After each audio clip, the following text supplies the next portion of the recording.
Hey guys, welcome back to my channel.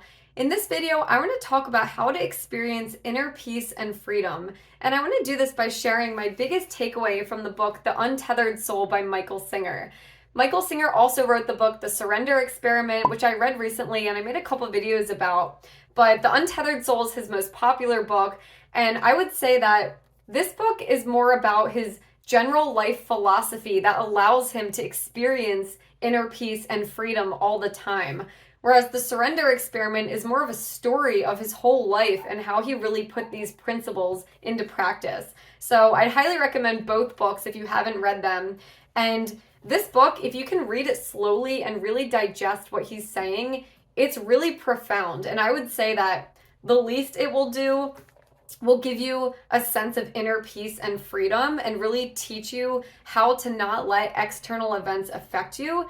But it can also do much more than that. It can make you realize your connection to God and how to experience that connection on a daily basis. So let's jump into what his biggest idea is. I'll try to break it down. To my understanding, the main idea throughout this book is that we all have our thoughts and our emotions, right? And a lot of times we just kind of live our lives in a very reactive state where something might happen to us and then we just react unconsciously. Like we might not be aware that we feel angry. We might just react to something from a place of anger.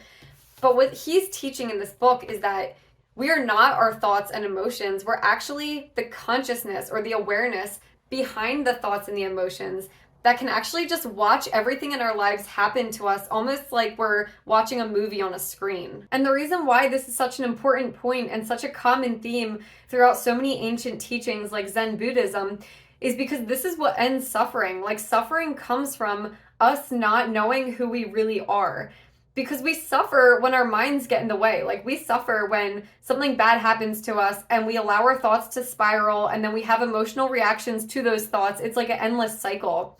But this is how you step away from that. And this is what this book is all about. So what does this actually look like? Like how can you actually find inner peace and experience true freedom?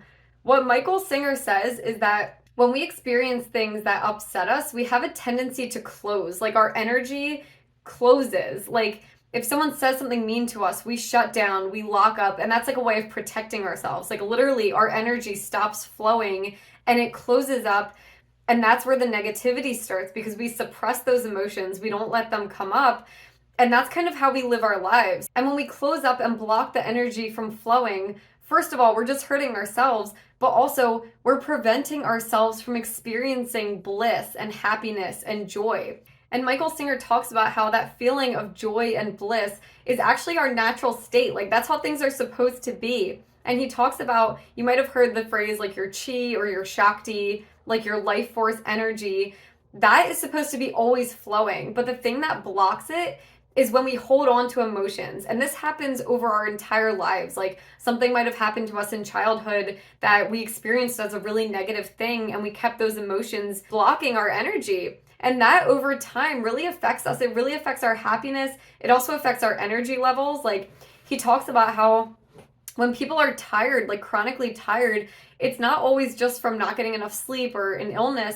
A lot of times it's like your life force energy just being drained from all of these heavy emotions that you keep experiencing. So that's why his book is all about how do we not let our thoughts and emotions get in the way? And it really comes back to, like I said, identifying with the consciousness and the awareness rather than the thoughts and emotions. And you can do this in your life by literally living as if you're watching a movie about this person whose body you were born into, if you want to look at it that way. That's what I find helpful. Like if I experience anything negative, I've gotten in the habit of almost watching it as if like, oh, this thing happened to this girl named Natalie. Like it doesn't even feel like me anymore. I feel like I'm just this awareness behind this body watching things come in. And that has really helped me with emotions because a negative thing might happen and I do have that instinct reaction, but then I can watch it and I can watch Natalie's reaction to it. And that really shortens the amount of time of me feeling that negative emotion. And it allows it to just kind of come up and pass. And to give like a specific example of this, a few days ago, I was laying in bed. I was really sad because something bad happened and I was laying in bed crying.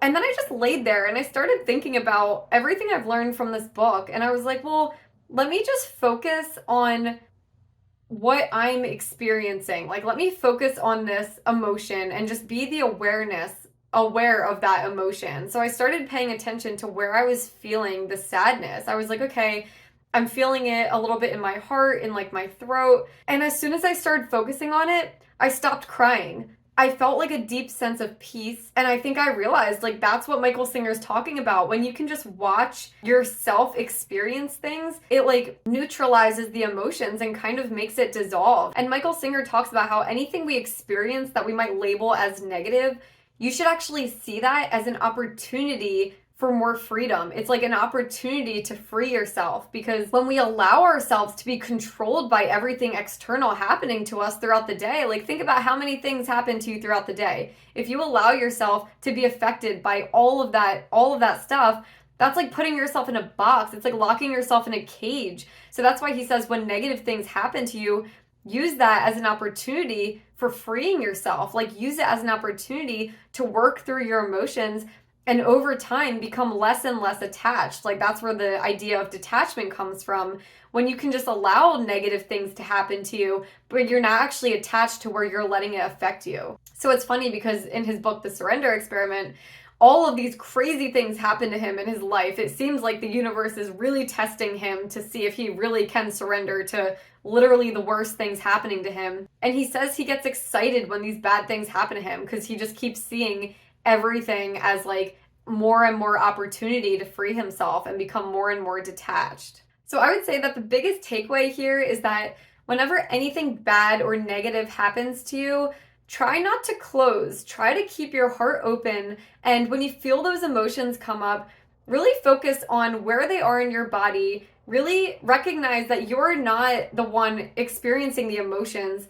You're just the awareness seeing yourself experience the emotions, and see if you can just sit with that. And Michael Singer always talks about relaxing into it. Like when these things come up, when you're feeling those negative emotions, you relax back into the awareness of it. You can look at the emotions, see where they are, relax into it, and that's how you release it. So try to stay open, try to keep your Shakti, your Chi, whatever you want to call it, your life force energy flowing, and realize that by practicing this, you're bringing yourself closer to true freedom and true inner peace. And I think that's something that literally everyone can benefit from. I know I can. And think about just how amazing it would be if everyone on the earth started experiencing more inner peace, and think about the ripple effect that would have on the world if people were living just in less of a reactive state. And I just want to read this one sentence at the end of the book when he's talking all about God's love and how the very nature of it is light and love and compassion. And he compares it to the sun, how like nobody is excluded. Like the sun shines on everyone and everything. It's like God's love. He doesn't differentiate. He doesn't pick and choose. Even if you've done something terrible, he's not going to withhold that love from you. And he has this sentence where he says, you can't make it stop loving you. It's just like the sun. You can't make the sun stop shining on you. You can only choose not to look at it.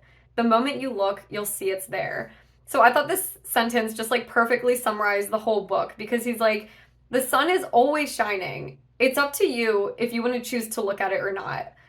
Like that blissful state, that awareness, that consciousness, that is God, that is our connection to God, that's always there. The only thing preventing us from experiencing it and feeling it is our own ego. It's our thoughts, it's our fears, it's our emotions.